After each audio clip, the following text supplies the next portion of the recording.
This is Staff Sergeant Travis Mills. In 2012, he was an NCO in the U.S. Army's decorated 82nd Airborne Division on his third tour in Afghanistan. And in an instant, his life was changed when an IED robbed him of all 4 of his limbs.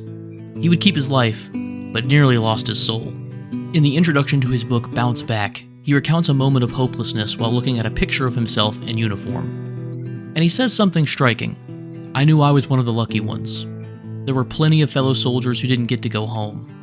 There were others who made it, but didn't have the kind of support that I had. Some still carried the weight of war, which seemed nearly impossible to get past."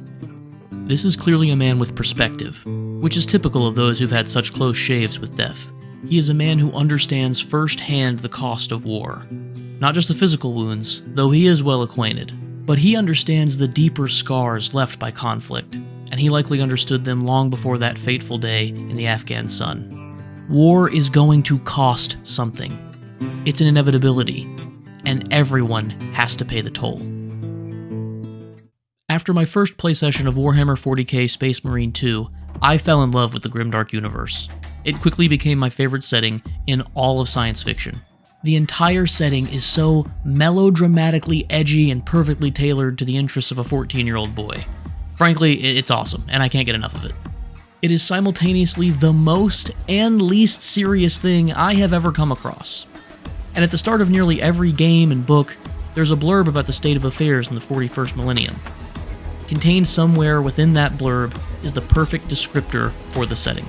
I most enjoy Guy Haley's rendering in the book Dante. To be a man in such times is to be one amongst untold billions. It is to live in the cruelest and most bloody regime imaginable. These are the tales of those times. For in the grim dark of the future, there is only war. There is no peace amongst the stars. As I said, perfectly executed melodrama.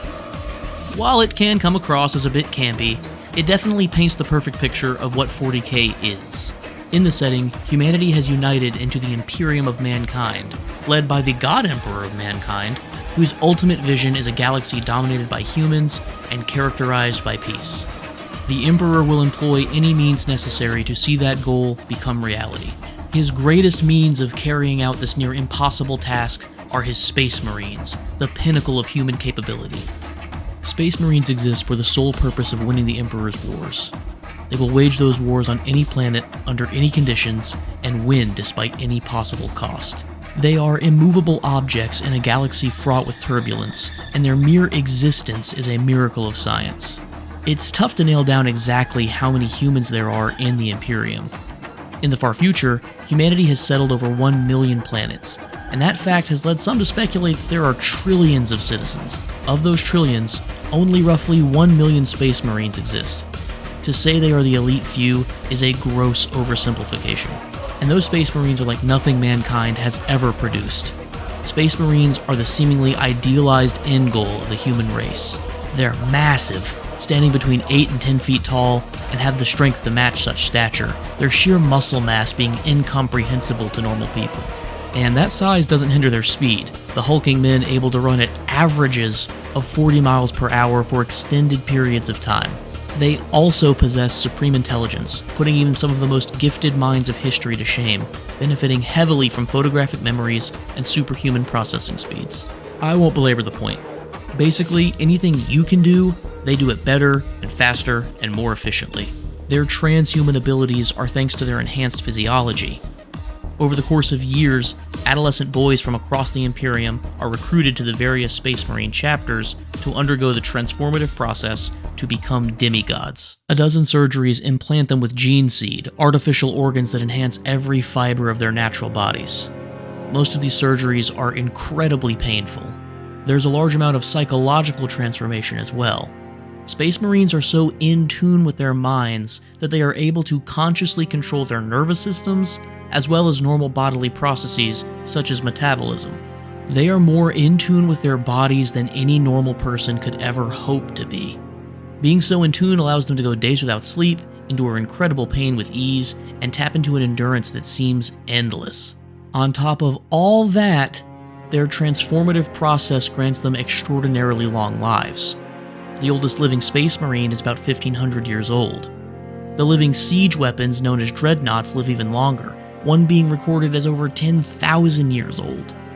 When they were first created, the Emperor envisioned them quickly overtaking the galaxy's cosmic horrors before retiring from military service in favor of enriching their communities and being pillars of human excellence. They were slated to be painters and philosophers and politicians and farmers and smiths and musicians and scientists and poets and every other kind of worthy pursuit under the sun. When the time for war passed, they were going to be the best humanity had to offer.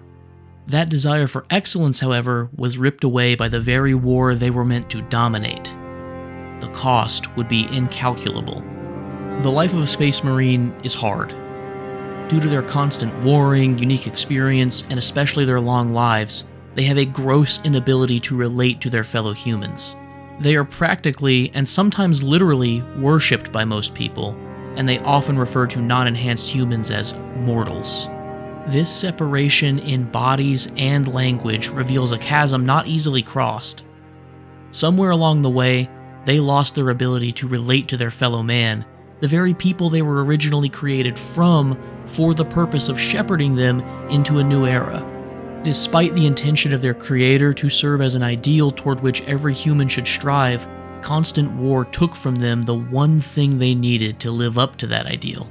War has cost them something that is almost impossible to get back. It has cost them their humanity. Beneath the veneer of bravado and heroism are the husks of men who have forgotten what it is they're fighting for. Many of them only fight because it's all they know how to do. In the campaign of Warhammer 40k Space Marine 2, players take control of Demetrian Titus, a lieutenant in the Space Marine chapter known as the Ultramarines.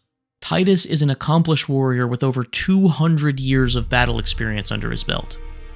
He is an exemplar of what it means to be an Ultramarine, an honorable warrior who is as tactically savvy as he is brave. Yet, there is never any meaningful emotional connection with Titus. At no point in the campaign did I sense myself coming to sympathize with this man. He's too foreign, too other. He doesn't really feel human. And that's kind of the point. When playing the game, you're not meant to view the playable characters as people with emotions and ambitions and thoughts and feelings. They're vessels meant to carry you to the next battle. An unending war for the galaxy has squeezed those things out of most Space Marines. Their emotions have become tools to aim at their enemies. Their ambitions are not their own, but they are willingly given over to their tyrannical emperor. Their thoughts are consumed by the constant evaluation of their foes and how they may more easily destroy them. The only feelings afforded them are the satisfactions that come from a hard-fought battle. Their humanity has been erased and supplanted by war itself. The very thing they were created to rage and win has consumed them, and once that humanity is lost, it's almost certainly gone for good. At the end of Space Marine 2's campaign, Titus has fought off a champion of one of the Chaos Gods, powerful primordial entities bent on universal domination. At this point, he's barely alive. At every turn, when he has been doubted and outnumbered, he has risen to the occasion and conquered, the same as he's done for over 200 years. And rather than being met with any kind of peace, he is met with this line from his chapter master. Rise, Titus. Your duty is not yet done. Because Titus is no longer a human being. He is a machine of war for war's sake. He and his brothers have been robbed of their humanity, of their very souls, because that's the cost of war on the individual. But unfortunately, the costs don't stop with the individuals actually fighting the wars. Journey is a game largely characterized by its inherent sense of calm. Its stunning visuals and incredible music breathe life into a serene world rife with whimsy. But under its surface is a story about great strife and grief and loss of life and destroyed relationships. The game's titular journey is a trek through the desert to a distant mountain, whose peak is bursting with light. Over the course of that adventure, players will collect runes, which grants them a ribbon. That ribbon allows players to fly, providing ease of movement as well as the means to access other parts of the world. The more runes collected, the longer the ribbon, and the longer the ribbon, the more flight time afforded. In the search for runes, players are going to come across these murals that, upon activation, actually detail the history of the desert. And it doesn't take long to uncover darkness. Buried by the uncaring sand is a once thriving civilization teeming with life. Their remnants can be seen throughout the desert, but the remaining rubble fails to tell the whole story. There was rich agriculture and a society that managed incredible advancements thanks to cooperation and the discovery of a mysterious power source. Things continued to prosper for a while. Eventually, though, after the introduction of that power source, the society depicted went through a predictable tumult. According to the murals, rifts began to form, and opposing sides began to take shape. The fellowship once shared soured, and soon the bond of friendship twisted into hatred. Society deteriorated as resources began going to the new war effort, and each side unleashed terrible weapons upon the other. Horrifyingly, despite civilization being long buried, these weapons are still actively being produced. You actually come across a production facility early in your journey.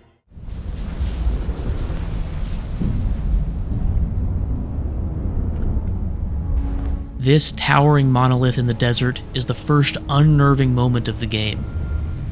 There are unnatural, mechanical thuds and hums as the tower continually turns out new means of destruction.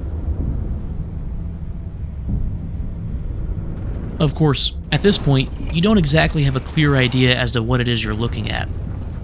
But don't worry, you will. What precedes is my favorite section of the game.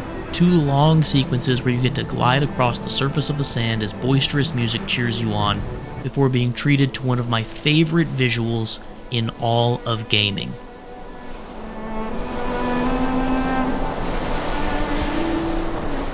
It's a beautiful, sunlit city that once stood as a monument to what is possible in cooperation. And that stunning visual is quickly ripped away as you suddenly descend into a dark pit.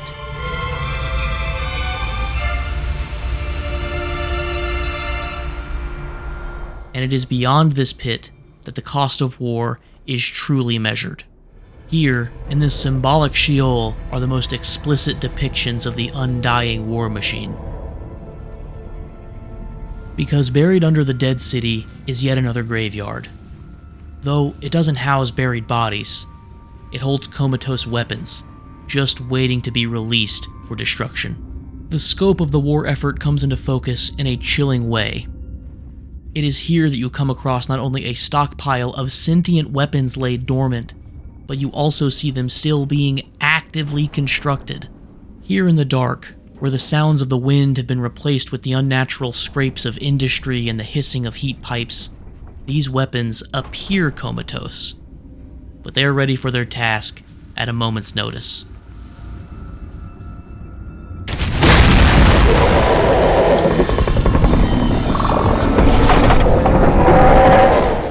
Journey's civilization collapsed long ago.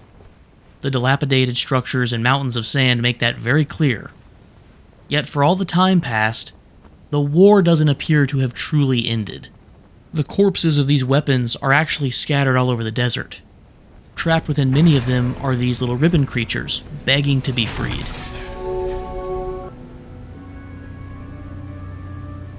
These sentient ribbons are largely the only living things you come across. Their depictions within the murals point to them being the symbols for life itself.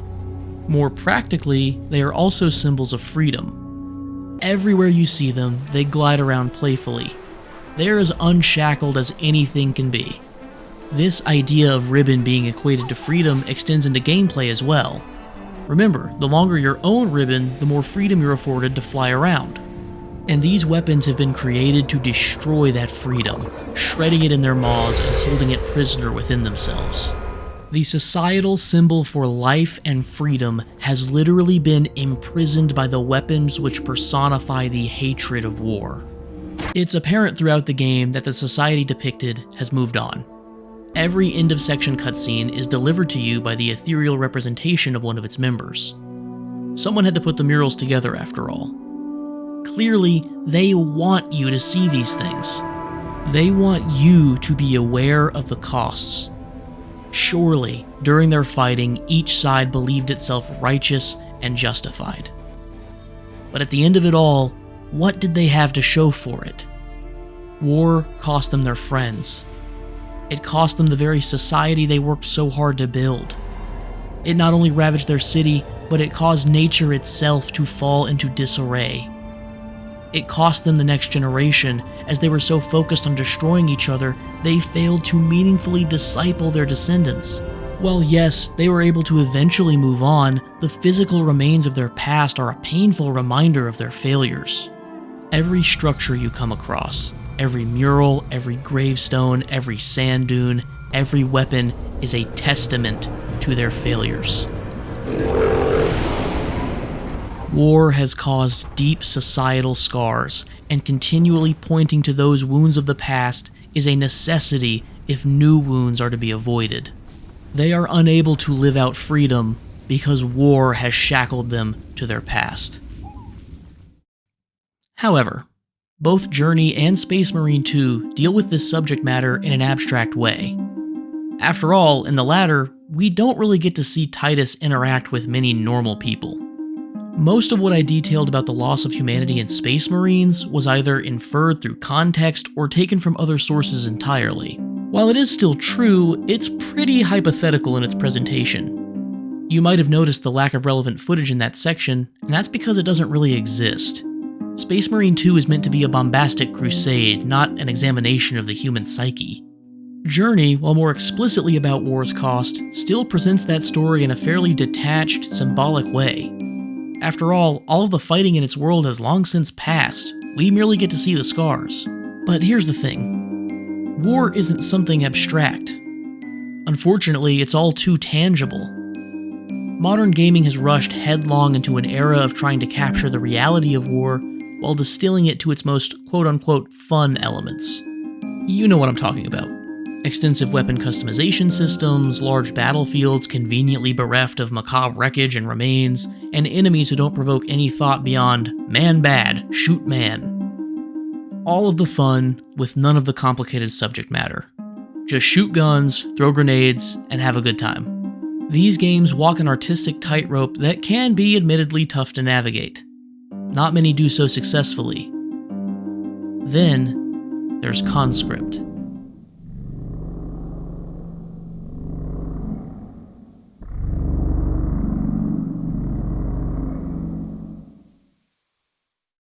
Conscript elicited within me an emotionally raw response that video games seldom do by causing me to confront grim realities and all too real experiences. I was first drawn to it for its premise. It's a survival horror game that forgoes the typical monsters and mythos and opts for the harrowing realism of World War I. There are no supernatural elements at play. You are simply faced with the realities that accompany fighting your fellow man in intimate spaces. The First World War saw some of the most gruesome fighting conditions of any war in human history. The widespread tactics of trench warfare were a breeding ground for misery. Trenches were hell on earth. They were intricately winding mazes that were unsanitary, disease-ridden, and parasite-infested. Poor weather often caused trenches to flood, leaving standing water that could drown men if they weren't careful. Maybe those drowned were the lucky ones, as those same conditions could also lead to other horrors, such as the infamous trench foot. It is within these conditions that Conscript decides to tell its story, and almost everything about it is heartbreaking. Players take control of André, a French soldier stationed at Fort Souville in July 1916. André finds himself in the middle of the Battle of the Somme, a smaller part of the grander Battle of Verdun, which will ultimately cause over 700,000 casualties before it's over. Survivors would come to know Verdun as the meat grinder, and Conscript dares to throw you right into the center of it. It is a game supremely aware of itself and its subject matter. There's a sense of bleak reverence as text silently appears on screen to key you into the world you are about to enter. It's not a place for the faint of heart, and it's seeped with loss and death and the search for meaning in those things. Conscript begins with Andre writing a letter to his mother about the war, himself, and his brother Pierre. The only good thing he has to report is an apparent break from the frontline fighting in the coming days. Then, artillery rattles his quarters, and he's off to fight. From this moment onward, Conscript will detail the truth of war in a way that no game has for me. Something about it resonates hauntingly, and the game doesn't pull any punches. The first enemy you encounter doesn't seem to be anything special on its face. Mechanically, it's simply a closed environment for players to figure out the rhythms of melee combat. But narratively, it's two men staring each other face to face, both brandishing only shovels as weapons. They're going to fight in the cold and mud and muck with the intent to bludgeon the other to death. It's close, it's intimate, and it's brutal. And once the German lays dead, there's no fanfare. It's just business as usual for Andre. He steps over the body on his way to the front line. This enemy combatant was just another faceless enemy in the war. This would be standard operating procedure for most games in its genre, or most games in general, really. After all, how often did you stop to consider the plight of the Ganados in Resident Evil 4? Protagonist Leon Kennedy remarks very early that the things he's fighting are not the mindless zombies he's accustomed to. But I bet you never paid any mind to them after that. I know I didn't.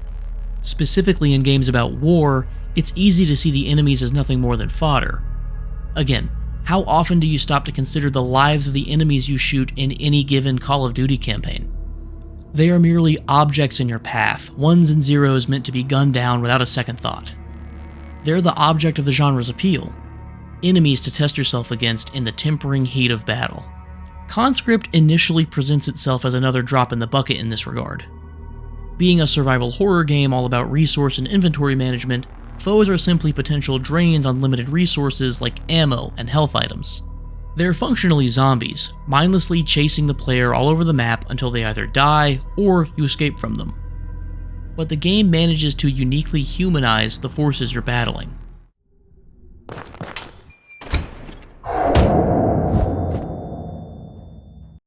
It doesn't take long after that initial combat encounter to come across this guy. He's a trench raider, outfitted with a gas mask. The job of these troops is to provide infantry follow-on actions after gas attacks. They're easily the most terrifying enemies in the early hours of the game. They don't have the aura of light the other enemies do, so they easily hide in the darkness. Only their labored breath through their masks alerts you to their presence. They sprint relentlessly after you, easily catching you off guard. Like I said, they're assaulters through and through. But with this one, you're now the one catching him off guard. This is the perfect opportunity for a deadly sneak attack. And after he lays dead, you can get cigarettes, a valuable trading commodity in the trenches, off his body.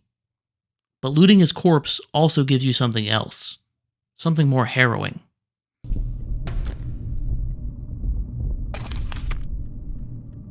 A glimpse, not into the life of a soulless enemy, but a peek into the life of a man who now lay dead because of you. The game is full of moments like this. You pick up all kinds of pictures from the corpses of those you fight. Together, they paint a picture most of us don't like to think about when mowing down enemy soldiers. They were people with lives too.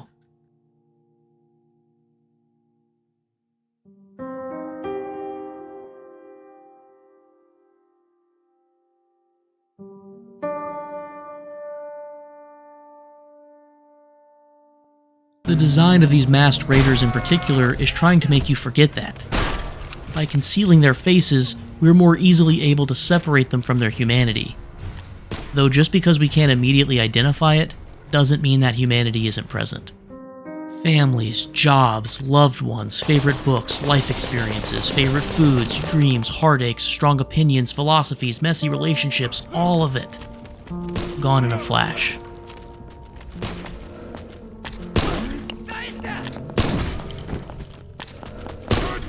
Conscript is able to uniquely pull players into the war it portrays by reminding them that every dead body, friend or foe, was a person. It gives special attention to the human elements of war that most games don't even attempt to touch. And this is the game's greatest narrative strength. It is able to effortlessly unify the multifaceted costs of war we've covered so far. At its core, it marries the personal and societal costs of war into a singular, cohesive picture, and it does so in a way that I found to be more engaging and poignant than any other. We've well established the conditions of the trenches that defined World War I. They were glorified holes in the ground that invited nothing but death. The game itself shows them at their worst. They're muddy and rat-infested, and large sections of the tunnels have fallen into various states of disrepair. There are open-air latrines swarming with flies and who knows what else. There's an execution chamber for traitors and cowards, stacked with corpses of men who were deemed weak or insubordinate. Andre even comments on one of the corpses, should you choose to examine it. These trenches are the place humanity comes to die. And that's to be expected on the front line. But Conscript isn't content to show you the ravages of war solely on its battlefields. It wants you to see the heartbreaking warp of the mundane into reminders of innocence lost. After repelling yet another fierce German attack, Andre's commanding officer sends him on a mission to get reinforcements. The French are looking to retaliate, but they need more bodies. With the command issued, Andre sets his sights to the south and Fort Saint-Michel to bring his brothers-in-arms closer to death's door. For a brief time, Andre is permitted to leave the trenches behind. Finally being allowed outside the confines of cramped gullies should feel liberating, yet the open air only serves as an endless vessel for further oppression. Immediately exiting the trench, you get to see some pieces of support artillery, and the ground is a sea of spent shells. There must be hundreds, and each one is individually representative of a microcosm of the destruction you see around you. Because just as those shells were fired, other shells were fired back. And the once lush grasses and forests of the French countryside have been muddied, bruised, and burned by artillery. The local river has become a sludge of mud and corpses. This place is a husk, a ghost of its former body. Much like Journey, nature itself has been caught in the crossfire. And unfortunately, it isn't just French hinterland. People called this place home. Exploring the area reveals a small village. Still burning wreckage litters the remains of the abandoned community. Local soldiers bemoan the fact that German artillery troops don't even know what they're hitting, only that they're shooting at French territory. There's a farm, a small settlement of homes, and even a church, all choked of life. A melancholic song plays as you pass through the corpse of a life that once was. Now, it all just stands in silence, burning. Yet, all of this still feels very small. Don't get me wrong, it's still sad, but the humble size of the settlement lessens the blow. However, this is only a primer for things to come. Because not long after leaving the village, Andre is forced to confront the very face of war itself. And the things he finds there will rip your heart out. Be warned, what you're about to see is not for the faint of heart. This here is called a trench run, and we'll come back to this moment later. But for now, know that at the end of this run, Andre reaches Fort Vaux, which has been locked down tight. As Andre looks for a way to breach the fort's defenses and hopefully save his brother trapped within, he comes across a German camp. And the game allows this moment to play out with nothing but ambience as you realize what you're looking at. These caskets mark the deaths of thousands of men. Over months of fighting, no ground has been gained. The loss of life feels inconsequential. The next generation of young men has been cut down, and for what? And this isn't even the worst of it. Because while searching the camp, you find this letter. Then you are faced with a quiet, brutal reality.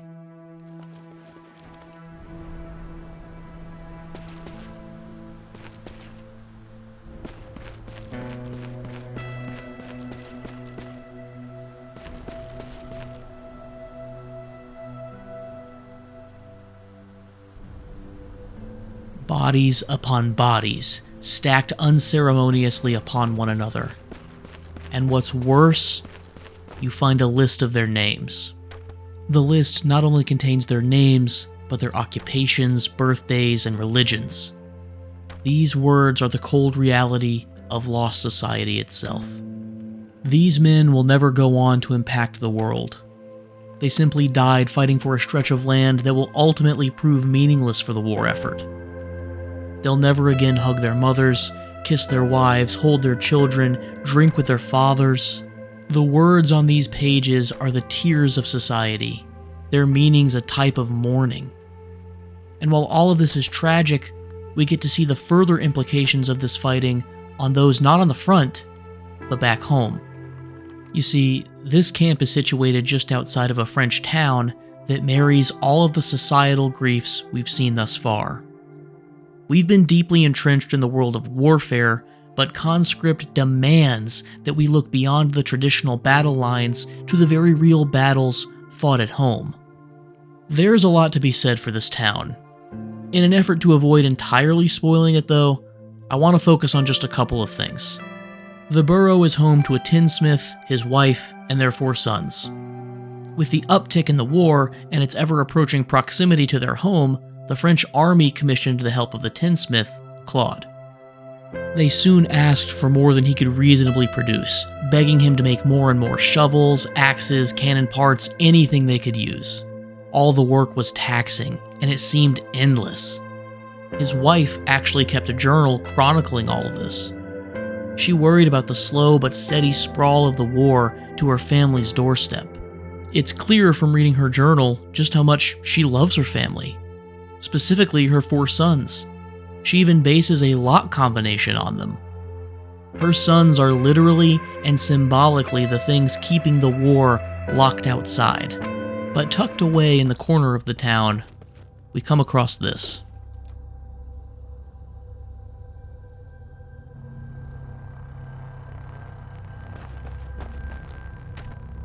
It's a workshop that has been totally committed to creating prosthetics for wounded soldiers. And most prominent among his unfinished works are the faces of 4 young men who are now permanently disfigured from the war. Somewhere, a mother weeps for her children. This small story is one of many like it. A family is broken and forever changed. A father worked to the bone, his wife unable to escape her anxiety, sons and brothers now unrecognizable to one another. They will all carry deep scars, some physically, but all emotionally. And this scarring isn't content with its reach. No, it inevitably trickles down to the very DNA of society. Like a cancer, it grows and spreads far beyond the affected site. And also like cancer, it doesn't discriminate against anyone. Walking the streets of the town, you do eventually come across a schoolhouse. After seeing it, I knew it was the last place I wanted to explore. How ironic that a place once meant to symbolize the hope of the next generation still shows their future, though now one without the luxury of innocence, one whose hopes are consumed by bloodshed and destruction. Even through the eyes of children who can't fully comprehend the circumstances, everything is heartbreaking. One drew a picture of their father in his distinctive army officer uniform. He was drawn with a smile. Should his children be lucky enough to see him again, it's likely that same smile will be infrequent. I think the worst thing in this area, though, is this picture. This depiction of trench warfare is more haunting than even experiencing it firsthand as Andre. Because now these children, personifications of innocence, are forced to wrestle with the concept of death in an intimate way, right in their backyard. Seeing the crudely drawn dead bodies on both sides is unsettling. These children will likely never fully heal. Many in their generation will be left without fathers and uncles and cousins and brothers, and no one will ever be able to adequately explain why those men had to die. Society itself groans for them. The flame of hope they are meant to carry forward seems now like only a dull ember. I think you get the point. Conscript has a special way of grabbing the often faraway war and dragging it to the home front. It demands you to consider the prices paid beyond the fighting. There are no bombastic set pieces. There's no cool jargon, there's no banter between warriors. You don't simply get to fight and forget. You're forced to reckon with the bloody, uncomfortable details. At the end of the day, the Battle of Verdun was strategically and tactically meaningless. Neither side gained anything over the course of 9 months, 3 weeks, and 6 days of fighting. France technically won, but the Pyrrhic victory tasted of blood needlessly shed. And while the game does an excellent job allowing those stories of societal wounds to be told, I think it's actually far more impactful as a tale of the war's damage to individuals.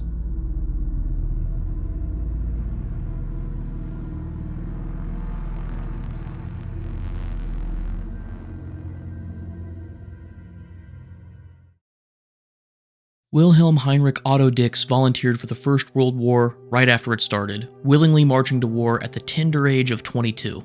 Initially a field artilleryman, Dix was quickly moved into a leadership role within a machine gun unit. Though he only served for roughly 4 years, he saw many of the war's most infamous sights. He actually participated in the Battle of the Somme, the very conflict we play through in Conscript. Dix was very closely acquainted with the very worst the war had to offer. The things he saw would be with him long after the war ended, as he reportedly suffered from recurrent nightmares. But Otto Dix was also an artist, and one obsessed with the macabre at that.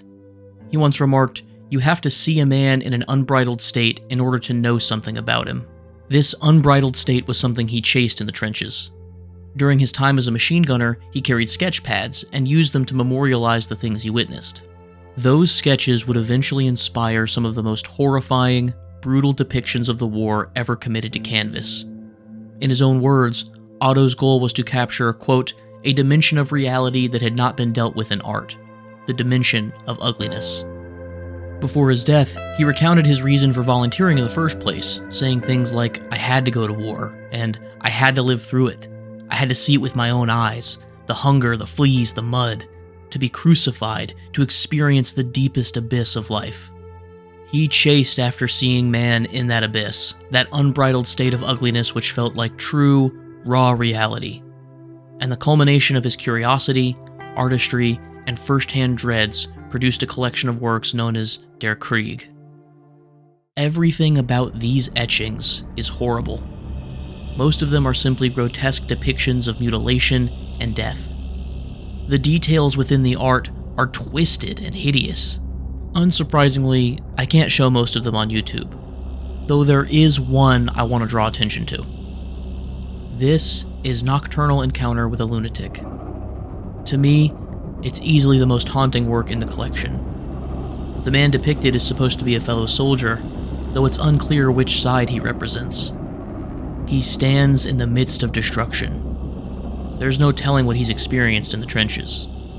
All we can be sure of is that those experiences have changed him. He hardly resembles a human anymore. He's not just blanketed in shadow. Rather, he has become something else entirely. War has warped him. He's unrecognizable from the man he once was.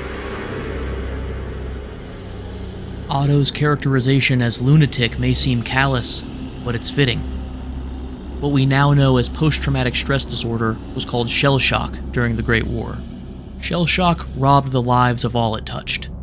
It created men who babbled and shook, men whose eyes darted around the room, men whose hearts were ready to beat out of their chests, men who waited anxiously for the next artillery shell to fall. It froze men in a state their minds were never meant to be in the first place. The tax of combat is something that many games don't tackle. After all, it doesn't make for much fun. And even if it's brought up, it's almost strictly narrative. It doesn't really change the way you mechanically engage with the game. And this is where Conscript again really pulls players into its world. You get to see the slow degradation in Andre himself. It's subtle at first, but it doesn't take long to notice. In the game's opening chapter, nothing really seems out of the ordinary. Andre is just another soldier trying to survive another day. But as the game progresses, his aim gets shakier and shakier. By the end, it's impossible to even shoot straight. Every cutscene Andre is in sees him shaking uncontrollably. He's a young man no more than 20 years old who's going to be changed forever. He's not the only one either. And Conscript really wants us as players to explore the implications of that. We get to see firsthand the invisible wounds inflicted upon these people. The campaign is essentially set up as being the longest night of Andre's life. He gets separated from his brother during intense fighting and slogs through hell to save him. This drive to see his brother saved pushes him through some of the most horrible things a human can be exposed to. It's all done in the name of love, but it will come at a high cost. You get to interact with a lot of different people throughout the game's story. Interestingly enough, you never clearly see anyone's face. They're always obscured by something, be it their headgear or shadows or dirt. Specifically, we never clearly see both of their eyes. It brings to mind the quote attributed to William Shakespeare, "The eyes are the windows to the soul." And if that's true, every soul we encounter is darkened in some way. Even the opening shot of Andre himself hides over half his face in shadows.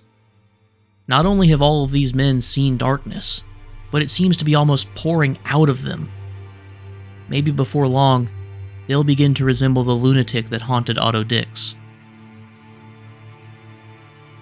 This creative choice to obscure their faces makes everyone feel hollow. Something about them is forever darkened. They'll never be able to return to the men they were. How can they, when the seeds of despair have so deeply taken root?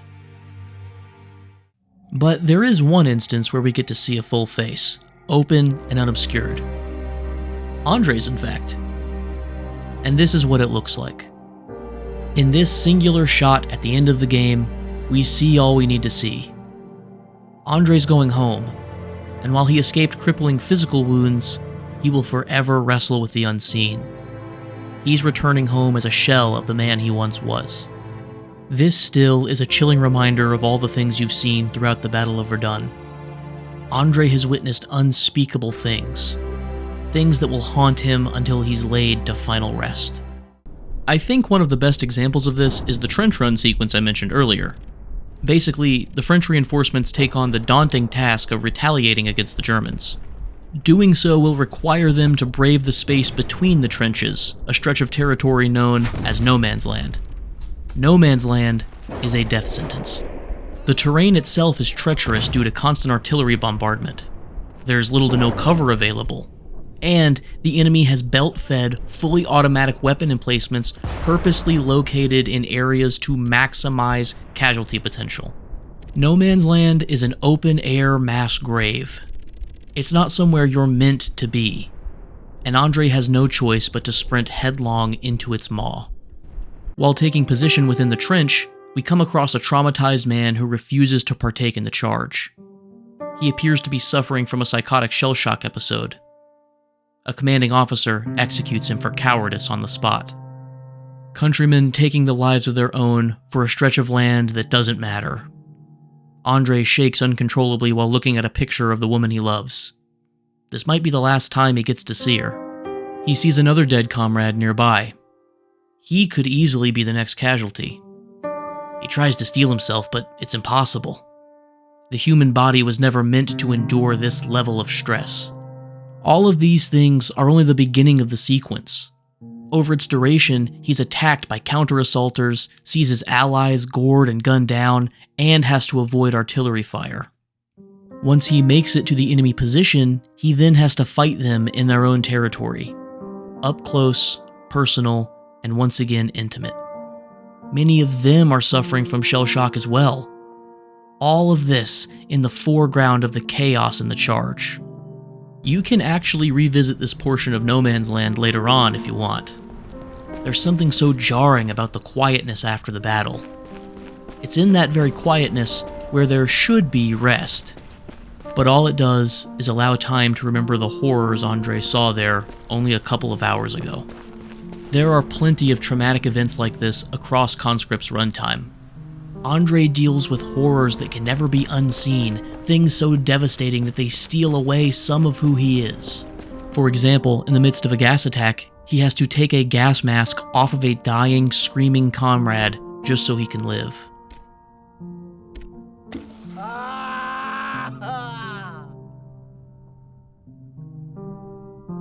He's forced to kill another ally because he attacks Andre out of fear of going back to the front line.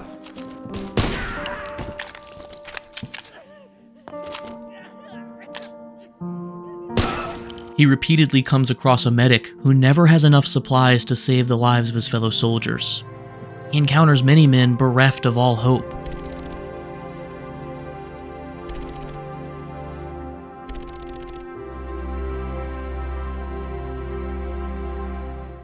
However, one of the most memorable moments of Conscript is one that many players probably won't think too much about. Near the end of exploring that town we talked about, you gain access to a church. The inside is dark and peaceful, seemingly untouched by the war outside. It just feels safe in a way no other area has. So close to the end of the game, there's a quiet place to sit, even if only for a short time. In the back of the church is a confession booth that you're free to enter. Sitting in this booth grants you nothing. You don't get a special item or secret character interaction. You just sit there. I find it interesting that this is the only area like this in the game. Here, Andre has a moment to reflect on the things he's seen. He has an opportunity to be in the stillness with God and allow himself to process. He can think about the gas attacks, the rats, the death, the gore, the stress, the tears, the shaking, the sleepless nights, the trench runs, the flames, the destruction, the loss. These are the modes of war, and these are the things that change Andre. War has been gracious enough to leave his body unwounded, but make no mistake, Andre died during the war. The man who came back was not the same as the one who left. How could he be, when war required his very soul? The costs of war are far-reaching and long-lasting. That very cost seeps into the DNA of societies engaged in it. It tears them apart and creates wounds that won't heal for generations. Even those who don't fight are forced to pay the toll. And the individuals who fight them, voluntarily or otherwise, have a part of themselves stripped away, never to be fully recovered in this life. These are the realities of war, and far too often, we don't allow ourselves to see those things. They're uncomfortable and messy. It's easy to put them in a box and choose blissful ignorance. But it is our duty to remember these things. Without their memory, those who suffered did so in vain. To willfully ignore the harsh truth is to dishonor those who suffered through it. So remember these costs.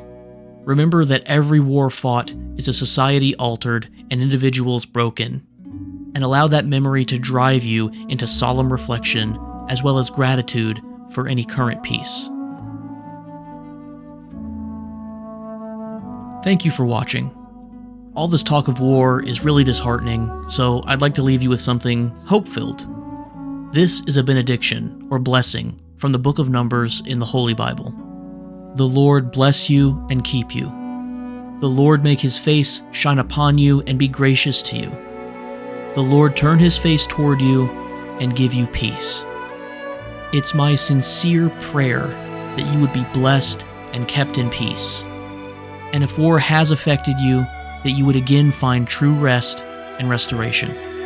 God bless. Jesus loves you. And so do I, my friend. Peace.